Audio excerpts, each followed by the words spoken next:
और बीजेपी नेता Smriti Irani press conference कर रही हैं, क्या कह रही हैं सुनिए। हुआ कि महिलाएं याद रखेंगी, ये सत्य है।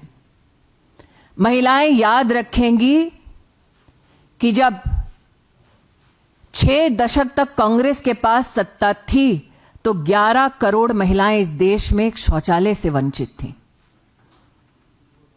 महिलाएं याद रखेंगी कि जब कांग्रेस की सत्ता रही तो ट्रिपल तलाक एक अभिशाप बनकर मुस्लिम महिलाओं के सर पर मंडराता रहा, उनके सपनों का संहार करता रहा।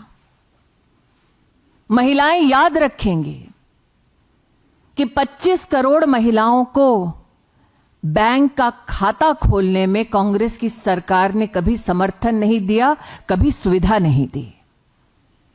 इस देश की महिलाएं याद रखेंगी कि 10 करोड़ से ज्यादा महिलाओं को कभी भी कांग्रेस के कार्यकाल में आयुष्मान भारत का सहयोग प्राप्त नहीं हुआ।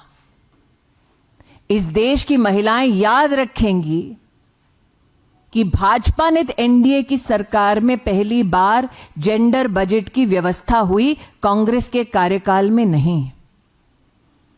और देश की महिलाएं ये भी याद रखेंगी कि 33% आरक्षण का बिल भाजपा ने एनडीए की सरकार ने दोनों सदनों में पास किया, और कांग्रेस की मंशा 98 साल सपना दिखाना, जब सत्ता होना तब उस सत्ता का सदुपयोग करके महिलाओं को आरक्षण ना दिलवाना, बल्कि लोकसभा में यूपीए के कार्यकाल में उस बिल को लैप्स कराना।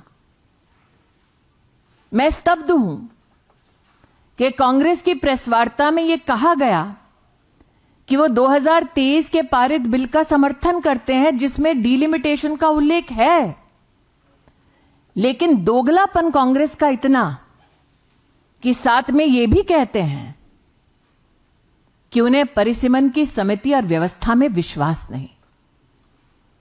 कांग्रेस को देश की संवैधानिक व्यवस्थाओं में विश्वास नहीं, देश की संसद में विश्वास नहीं, और देश की महिला पर भी विश्वास नहीं।